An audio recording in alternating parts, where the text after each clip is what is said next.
Earlier this morning, I want to say at around 5 a.m., Team Sweden's men's hockey roster was revealed. And to the surprise of nobody, Rasmus Dahlin made the team. Okay, that's awesome. 17 years old, he's going to be probably the best defender on the team. Let's just say maybe one of the best, because by default, if you're having a 17-year-old guy on the team, that means he's good. But there was a name that did not make the team, and that name was Vancouver Canucks' 5th overall selection in 2017, Elias Pettersson. Pettersson did not make the Olympic team. Are you kidding me? Oh my goodness, this was the thing that everybody was hyped for. This is what everybody expected. Everybody was saying, okay, it's going to be Juolevi, maybe Gaudette, and Pettersson. These are the Canucks Olympic players. But no, Pettersson gets snubbed from his team. And I don't even know what to say. Dahlin made it. Okay, that's awesome. Everybody was expecting, okay, maybe Dahlin has a chance, maybe he doesn't. You know, he's 17 years old, he's still young, maybe he has an opportunity, but nobody would have been surprised if Dahlin made or didn't make the team. But he did, so that's awesome. But if you're gonna go with the young Swedish defenseman who's not even drafted yet, and you don't go with Pettersson, what the hell is Team Sweden thinking? Okay, so I was looking at some of the reports. Apparently, the coach for Team Sweden over there at the World Juniors really didn't like Pettersson's work ethic. He didn't think he was a good player. He didn't think he was a good fit. And who knows, maybe World Junior Team Sweden's coach had an influence on this decision over here at the Olympic Committee, saying, okay, no, I don't like Pettersson. We're not going to take him because he wouldn't fit well with this team that we're trying to create here. So, what? You're going to say that just because Pettersson, who, let's establish, played the World Juniors with a flu, just because he isn't, oh, you don't like his play style or his work ethic, that he doesn't deserve to be on the Olympic team?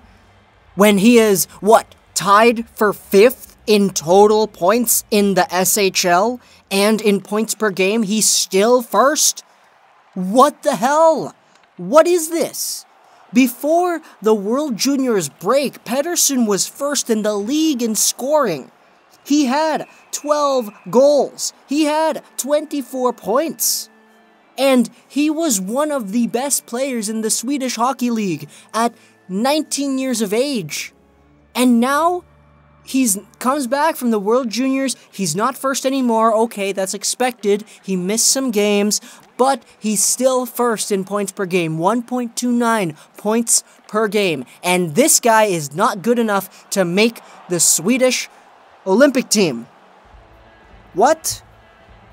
Let's look at the other forwards that did make the Olympic team. Okay, starting off, looking at the list, number 10, Joakim Lidström from the Skellefteå. Okay, this is the guy who was neck and neck with Pettersson for points per game and total points, up until Pettersson left the league for the World Juniors. Joakim Lidström is second in points per game, and he's actually second in total SHL points. Okay, you could kind of make an argument for him. Next up, we got Fredrik Pettersson from the ZSC Lions of the Swiss League.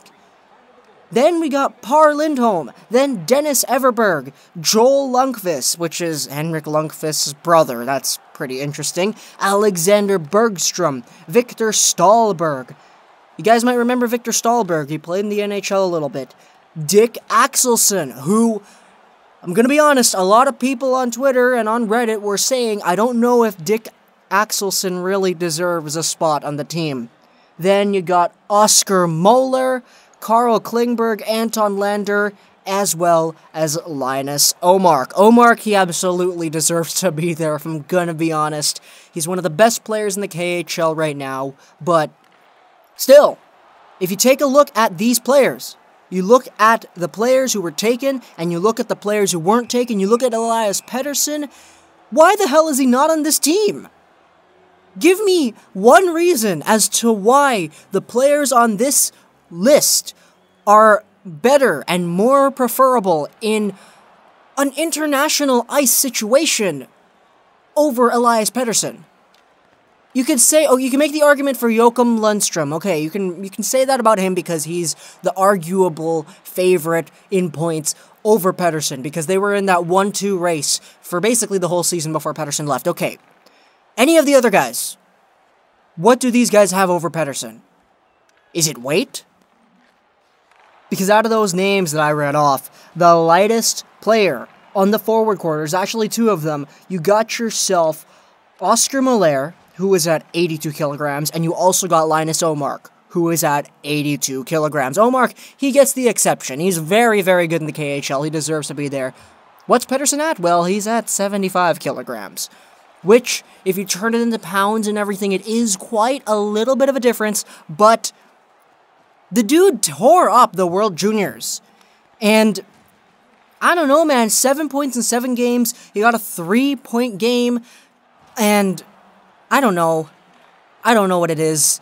If you take a look at the World Juniors performance, you can recall that the 3 best players selected by the coaching staff of Team Sweden, they were Dahlin, Nylander, and Anderson. So, even back when the coaches of Team Sweden and the World Juniors were selecting their good players, they didn't take Pettersson into consideration and they left him out. Then, later on, people are saying, oh yeah, the coach didn't like Pettersson, and maybe he had a little bit of an influence on the Olympic Swedish people, saying, oh, don't take him, he's not good, he doesn't have good work ethic. And because of that, Pettersson is not going to the Olympics? Are you serious? Do you really think that the guy who was first in SHL points, who's still first in SHL points per game right now, who is only 19, and who can play on the right wing and the center position, a power play specialist, do you think this guy does not deserve an Olympic spot?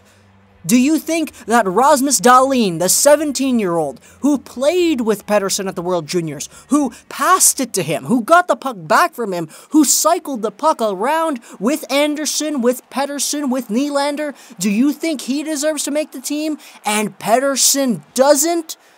Are you serious right now? What the hell? I'm pissed off, guys. I don't know if you can tell, but I don't like this decision. And I think it's unfair. I don't think that this is right. I hope that when the press conferences do transpire, somebody asks him, okay, what was it about Pettersson? And get this, there are 2 spots left. Team Sweden did not announce 2 players, and they need 2 more players because they got 2 spots left. They need to fill in those spots with 2 more forwards, I believe. And the general consensus amongst these last 2 picks, people are saying, oh, it's going to be Elias Anderson and Andreas Almqvist. Okay. Then you got the other guys, Elias Pettersson, who I don't know if he's being considered for that position. If he is, then why the hell did they not call him? Then you got other Swedish players. Igor Eronko on Twitter says Elias Pettersson, Andre Pettersson, and Patrick Zacharisson, they should be in the mix for this last position. But a lot of people are saying it's Anderson. Anderson's going to make it. Him as well as Andreas Almqvist, they're both injured, so once they're clear, they're going to take those last 2 spots. And it makes sense.